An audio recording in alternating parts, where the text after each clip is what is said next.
এই হলো আমার ভাগ্নে।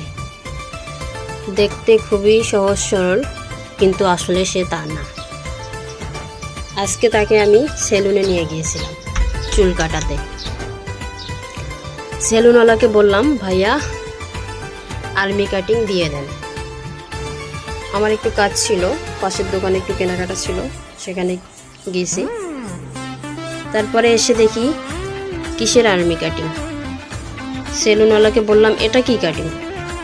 সেলুনওয়ালা বলল, ও বলছে নাকি 2টা বিট দিয়ে দিতে হবে। এখন কেমনটা লাগে? বলছি আর্মি কাটিং দিয়ে দিতে, এসে দেখি সাপড়ি কাটিং। এটা কিছু হলো? আমার 14 গোষ্ঠীতে কেউ এই সাপড়ি কাটিং এখন পর্যন্ত দেয়নি, আর এই আমার ভাগ্নে সাপড়ি কাটিং দিয়ে বসে আছে।